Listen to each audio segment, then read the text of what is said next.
السلام عليكم ورحمة الله وبركاته. إن الحمد لله والصلاة والسلام على رسول الله وعلى آله وصحبه ومن والاه. أشهد أن لا إله إلا الله وحده لا شريك له وأشهد أن محمدا عبده ورسوله لا نبي بعد أما بعد. Kaum muslimin, kaum muslimat rahimakumullah, puji dan syukur kehadirat Allah Subhanahu wa taala yang masih memberikan kepada kita nikmat iman serta Islam.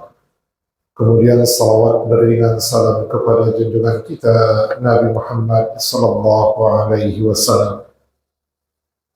Dalam surat Ali Imran, surat yang ketiga ayat 31, Allah Subhanahu wa taala telah berfirman, A'udzu billahi minasyaitonir rajim. Bismillahirrahmanirrahim. Qul in kuntum tuhibbunallaha fattabi'uni yuhibbukumullahu wa yaghfir lakum dzunubakum wallahu ghafurur rahim. Shadaqallahul azim. Katakanlah, jika kamu mencintai Allah, maka ikutilah aku. Niscaya Allah mencintai dan mengampuni dosa-dosa. Allah Maha Pengampun lagi Maha Penyayang. Kalau kita mencintai Allah, maka ikutilah Rasulullah sallallahu alaihi wasallam. Nah, ikuti apa yang beliau bawa, Al-Quran, kemudian yang kedua hadis Nabawi. Nah, Al-Quran wahyu dari Allah kepada Nabi Muhammad sallallahu alaihi wasallam, lafaz dan maknanya dari Allah. Sedangkan hadis itu lafaznya Nabi yang membuat, kemudian maknanya berasal dari Allah Subhanahu wa taala. Nah, untuk masalah hadis, yang itu juga merupakan salah satu wahyu dari Allah, cuman bedanya dengan Al-Quran. Kalau Al-Quran lafaz dan makna dari Allah, sedangkan hadis lafaznya dari Nabi, maknanya dari Allah Subhanahu wa taala. Ada memang hadis-hadis beliau yang bisa diterima dan ada yang tidak bisa diterima. Secara global, secara umum, ada hadis tersebut yang makbul, bisa diterima sebagai dalil, ada yang mardud, ya, ditolak, tidak bisa diterima sebagai dalil. Nah, hadis yang bisa diterima itu meliputi hadis sahih dan hadis hasan. Nah, dua jenis hadis tersebut bisa diterima dan dijadikan dalil untuk beribadah kepada Allah Subhanahu wa taala. Nah, adapun hadis yang ditolak itu adalah hadis lemah dan hadis yang lemah sekali. Hadis lemah atau hadis dhaif, nah itu ditolak untuk jadi dalil dalam masalah halal dan haram. Kemudian dalam masalah akidah, begitu juga ulama tidak menjadikan hadis lemah sebagai dasar hukum atau dalil untuk melakukan suatu ibadah. Nah, hadis lemah, ya bukan lemah sekali, itu bisa dipakai menurut mayoritas ulama hadis untuk masalah fadilah amal, untuk menceritakan keutamaan satu amal ibadah, untuk mendorong orang melakukan satu amalan, atau untuk mengancam seseorang supaya menjauhi amalan yang dilarang oleh Allah Subhanahu wa taala. Nah, adapun untuk menetapkan amalan itu harus memakai hadis sahih atau minimal hasan. Adapun untuk fadilahnya atau cerita tentang keutamaan yang didapat kalau kita melakukan ibadah yang telah ditetapkan dengan hadis sahih atau hasan tadi, bisa hadisnya lemah, tapi bukan yang lemah sekali. Nah, itu maknanya hadis lemah diamalkan untuk fadilah amal, bukan untuk menetapkan amal, tapi untuk fadilahnya, untuk komentar ya bagaimana fadilahnya. Nah, kemudian ada hadis yang disebut hadis lemah sekali. Nah, hadis lemah sekali, hadis yang betul-betul ya tidak bisa disampaikan. Kalau disampaikan juga itu hanya untuk menjelaskan permasalahan atau kelemahan hadis tersebut. Nah, meliputi hadis mungkar, kemudian hadis matruk dan hadis maudhu. Dan hadis yang paling parah penyakit dan kelemahannya disebut dengan hadis palsu. Hadis yang tidak bersumber dari Nabi Sallallahu Alaihi Wasallam, tapi dikatakan Nabi yang menyampaikannya. Misalnya seseorang membuat satu kalimat, lalu kalimat tersebut diawali dengan kata Nabi Sallallahu Alaihi Wasallam telah bersabda, padahal kalimat itu bukan dari Nabi, dan itu bisa ditelusuri dengan ilmu hadis atau ilmu ad-dirayah war riwayah, atau disebut juga dengan ilmu mustalah hadis. Nah, dengan ilmu tersebut seseorang bisa mengetahui, menelusuri asal usul satu hadis. Nah, seandainya asal usulnya tidak bisa ditelusuri, maka ulama mengistilahkannya la aslalahu, hadis yang tidak ada asal usulnya dari Rasulullah sallallahu alaihi wasallam. Sebagian memahami itu istilah lain untuk hadis palsu. Nah, untuk hadis palsu ini, kita harus berhati-hati. Jangan sampai niat baik membuat kita terjerumus ke dalam api neraka. Apakah dengan niat baik kita bisa masuk neraka? Bisa, kalau niat baik tadi tidak diiringi dengan cara yang baik. Nah, niatnya saja yang baik, tapi caranya diharamkan oleh Allah Subhanahu wa Ta'ala. Nah, seperti orang-orang yang membuat hadis palsu, niatnya adalah untuk mendorong orang beramal saleh. Ya, seperti Abu Ismah. Abu Ismah mengaku kalau dia sudah memasukkan ribuan hadis, khususnya tentang fadilah surat yang ada dalam Al-Quran. Nah, siapa yang baca surat ini tidak akan miskin selamanya, misalnya seperti itu. Nah, dia mengaku sengaja buat yang seperti itu supaya orang mau membaca Al-Quran. Karena dia melihat orang-orang sudah sibuk baca kitab fikih Hanafi, kitab fikih Maliki, kemudian Syafi'i dan Hambali. Kemudian habis waktu mereka untuk memperdebatkan perselisihan pendapat yang terjadi. Nah, Al-Quran pun dianggap sudah ditinggalkan. Melihat hal itu, Abu Ismah pun membuat hadis-hadis palsu yang menceritakan tentang keutamaan surat-surat di dalam Al-Quran, sehingga orang kembali membaca Al-Quran, tidak lagi membaca kitab-kitab fikih yang niatnya baik, tapi dia caranya tidak baik. Caranya dengan berdusta atas nama Nabi. Dia buat satu kalimat lalu dia jual, ini Nabi yang bersabda. Nah, ketika orang mendengar, tentu orang akan terpengaruh karena yang menyampaikannya adalah Rasulullah sallallahu alaihi wasallam. Nah, oleh karena itu, kalau kita tahu itu hadisnya ada masalah, maka jangan disebar-sebarkan. Ya, niat kita kan baik supaya orang melakukan amalan yang ada dalam hadis palsu tersebut. Nah, seperti ada yang menyebarkan hadis tentang bulan Rajab, siapa yang memberitahu saudaranya tentang masuknya bulan Rajab, maka dia dapat pahala puasa selama 80 tahun. Nah, itu jelas ya aneh bunyi hadisnya. Ya, kenapa aneh? Karena untuk puasa Ramadan saja fadilahnya tidak sampai segitu. Ya, ini memberitahu saja sudah dapat pahala puasa 80 tahun. Apalagi kalau kita beritahu, lalu kita puasa pula. Nah, entah berapa nilainya, kan begitu. Nah, sementara untuk fadilah puasa Ramadan, yang merupakan puasa wajib, dan dia termasuk rukun Islam, jangankan 80 tahun. Hadis yang mengatakan puasa sehari di bulan Ramadan sama dengan puasa setahun, yang sahihnya saja tidak ada. Nah, oleh karena itu, niat kami kan baik, ya harus dengan cara yang baik.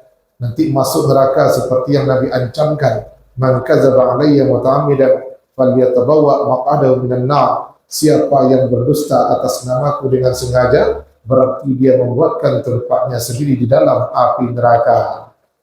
Ya, kalaupun orang beramal baik, ya, beramal saleh dengan hadis palsu yang kita sampaikan, ya kita juga tidak dapat pahala dalam hal itu. Tapi kalau yang kita sampaikan hadisnya sahih, lalu orang tersebut mengamalkan, pahala orang itu kita dapatkan, kita dapat pahala pula mengajarkan kebaikan kepadanya, sebagaimana Nabi bersabda, man dalla ala khairin falahu mithlu ajri fa'ili. Siapa yang menunjukkan kepada kebaikan, dia dapat pahala seperti orang yang dia tunjuki. Muallimu khairin, yang mengajarkan kebaikan, yastaghfir lahu man fis samawati wa man fil ardh hatta al-huti fil bahr. Siapa yang mengajarkan yang baik, maka dia didoakan oleh penduduk langit dan bumi supaya diampuni oleh Allah, sampai ikan-ikan di lautan pun ikut beristighfar untuknya. Nah, itu kalau memang yang kita sampaikan baik, memang dari Nabi, kemudian dengan cara yang baik.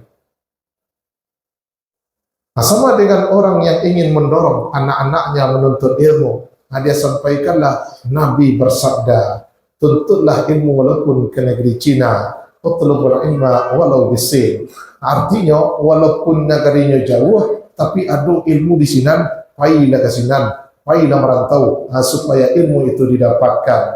Nah, seandainya dia mengatakan Nabi bersabda seperti itu, jadilah dia hadis palsu. Tapi kalau dia mengatakan ada pepatah, ya, ada orang bijak mengatakan, ada perkataan, ada mutiara hikmah, ya dia tidak salah menyampaikan hal itu. Tapi ketika dia sandarkan pada Nabi, jadi hadis palsu lah namanya. Nah, begitu juga dengan orang yang mengatakan hubbul watan minal iman, cinta tanah air adalah sebagian dari iman. Nah, itu memang iya, orang-orang beriman mencintai tanah kelahirannya. Karena di tanah kelahirannya tersebut tegak hukum Allah, aturan-aturan agama Islam. Nah, makanya dia suka negeri tersebut karena Islam tegak di sana. Nah, itu merupakan bahagian dari keimanan seseorang. Iya. Nah, tapi kalau dia katakan Nabi bersabda cinta tanah air adalah bagian dari iman, ya tentu tidak bisa. Nah, berubahlah dia jadi hadis palsu. Nah, kita yang menyampaikan jadi berdosa kalau memang sengaja menyebarkan itu. Ya, kami tidak tahu kalau itu hadis palsu. Ya, kenapa tidak dicek terlebih dahulu? Nah, jangan sampaikan semua yang kita dengar. Karena bisa jadi yang kita dengar hadisnya, pembicaraannya, isinya tidak benar. Berdusta atas nama Nabi, dosanya lebih besar ya dibanding berdusta memakai nama orang lain. Nah, kalau kita katakan Presiden menyampaikan padahal tidak begitu, ya kita berdosa, berdusta atas namanya. Nah, tapi kalau Nabi, ya Nabi bersabda begitu, dosanya lebih besar. Nah, dalam kitab Al-Kabair karangan Imam Az-Zahabi, berdusta dengan memakai nama Nabi itu termasuk dosa besar. Ya, berbeda dengan berdusta kepada orang biasa atau memakai nama selain Nabi. Nah, dari mana kami tahu kalau itu hadisnya palsu atau tidak? Ya, kalau bagi orang awam tentu terbatas pilihan untuk mengetahui hadisnya bermasalah atau tidak. Nah, tapi setidaknya Bapak Ibu bisa ya mengindikasikan hadis ini punya masalah atau tidak dengan melihat isi hadisnya menentang Al-Quran. Ya, bertentangan dengan Al-Quran yang sudah jelas-jelas riwayatnya semuanya mutawatir. Nah, kalau ada hadis yang betul-betul menentang Al-Quran, Al-Quran mengharamkan, dia menghalalkan, nah bisa nanti hadis itu menjadi hadis palsu, dan itu pertanda yang bisa membuat kita bertanya, menjadi pertanda yang membuat kita meneliti betulkah hadisnya sahih atau tidak. Nah, begitu juga tidak masuk akal. Nah, seperti hadis yang mengatakan Nabi Nuh puasa di bulan Rajab dan kapal beliau berlayar di bulan Rajab, kemudian tawaf di sekeliling Ka'bah 7 kali putaran. Ya, kalau memang Nabi Nuh adalah Nabi yang pertama kali puasa, itu memang dalam kitab Al-Jami' Ahkamul Quran atau tafsir Al-Qurtubi, Nabi yang pertama kali puasa Nabi Nuh. Nah, tapi apakah puasanya bulan Rajab? Ya Allah alam. Apalagi ada pula kapal yang tawaf di sekeliling Ka'bah ketika banjir besar itu terjadi, itu tidak masuk akal. Nah, kemudian amalannya kecil tapi balasannya luar biasa, mengalahkan amalan-amalan yang ada di atasnya. Nah, seperti siapa yang membaca la ilaha illallah 1 kali, Allah ciptakan dalam surga seekor burung yang lidahnya 70 cabang. 1 cabang memintakan ampun untuknya dengan 70.000 bahasa. Nah, ini juga ya termasuk indikasi hadisnya bermasalah. Nah, dari sana kita bisa mulai melacak apakah ini bisa kita sampaikan, kita sebarkan atau tidak. Nah, termasuk hadisnya yang jelas-jelas itu aneh dan bertentangan dengan dalil sahih lainnya. Nah, kemudian apa katanya? Nabi bersabda. Padahal Nabi tidak ada bersabda begitu. Nah, siapa yang puasa siang hari di bulan Rajab, malam harinya dia salat 4 rakaat, setiap rakaat baca Al-Fatihah dan surat Al-Ikhlas, falam yamut hatta yara maq'adahu fil jannah, maka dia tidak akan mati sampai melihatnya melihat tempatnya di surga. Dia puasa sehari, malamnya dia tahajud sampai rakaat 2 kali salam. Sudah tu tak akan matinya sampai nampak dia surga tu. Kalau lu nampak lagi, alun ka mati-mati lagi. Kalau lu nampak setelah 20 tahun umurnya, ayo lu mati lagi. Ayo kena masuk akal. Nah, siapa yang berpuasa di bulan Rajab 16 hari, dirubah dosanya jadi pahala, itu kan tidak bisa. Kenapa tidak bisa? Ya karena puasa Ramadan saja tidak bisa menggugurkan dosa besar. Selama dia menjauhi dosa besar, baru bisa dipakai hadis Nabi. Man shama Ramadhana imanan wa ihtisaban ghufira lahu ma taqaddama min dzambi. Hadis Imam An-Nasa'i, hadisnya sahih. Siapa yang puasa bulan Ramadan dengan keimanan, yakin dengan janji Allah terhadap orang yang berpuasa, dia akan dapat ini dan itu fadilah yang disebut dalam ayat atau hadis. Yakin dia, itu imanan. Wahtisaban, semata-mata mengharap ridha Allah. Niscaya orang tersebut diampuni dosa-dosa yang terdahulu. Dosa yang mana? Ya dosa-dosa kecil. Puasa sunat, dia bisa menghapus dosa besar. Bahkan lebih dari itu, merubah dosa besar itu menjadi pahala semuanya. 16 hari. Puasalah 16 hari, lalu dosa kita yang sebesar gunung itu, yang berdusta setiap hari bergunjing, ya tak perlu bertaubat, cukup puasa 16 hari, dirubah oleh Allah jadi pahala semuanya. Yang seperti itu jelas mengindikasikan ini hadisnya aneh, ini hadisnya bermasalah. Jadi jangan sampai kita termasuk orang-orang seperti Abu Ismah, orang yang berniat baik lalu dibuatlah hadis palsu. Kalau kita niat kita baik, kita meyakini itu hadis Nabi. Lebih parah lagi, kalau dia tahu dia yang buat, lalu dia sampaikan itu Nabi yang bersabda. Kalau kita tidak tahu apakah ini betul dari Nabi atau tidak. Makanya untuk membicarakan sesuatu, maka ilmuilah terlebih dahulu. Kalau tidak tahu, bertanya kepada yang tahu, sebagaimana firman Allah Subhanahu wa taala, "Fas'alu ahla dzikri in kuntum la ta'lamun." Mudah-mudahan kita bisa menjadi orang-orang yang mencintai Allah dengan mengikuti sunnah Rasulullah sallallahu alaihi wasallam. Dan di antara sunnah beliau itu ada yang tidak bisa diterima sebagai dalil, ada yang ditolak karena dia lemah. Riwayatnya lemah dari beliau, tidak bisa jadi dalil untuk beramal. Tapi kalau untuk mengomentari fadilah satu amalan yang dalilnya sahih atau hasan, itu dipersilakan selama lemahnya tidak lemah sekali. Nah, kalau sudah lemah sekali, itu tidak boleh disampaikan kecuali untuk menjelaskan kelemahannya, yaitu hadis mungkar, hadis matruk, dan hadis maudhu. Dan hadis yang paling parah keras kerusakannya, paling parah penyakitnya adalah hadis palsu. Kita buat satu perkataan, lalu kita katakan Nabi bersabda, jadi hadis palsu lah. Mudah membuatnya. Mudah-mudahan kita tidak termasuk orang yang tertipu. Kita berhati-hati dalam menyampaikan sesuatu. Astaghfirullah li wa lakum. Wassalamualaikum warahmatullahi wabarakatuh.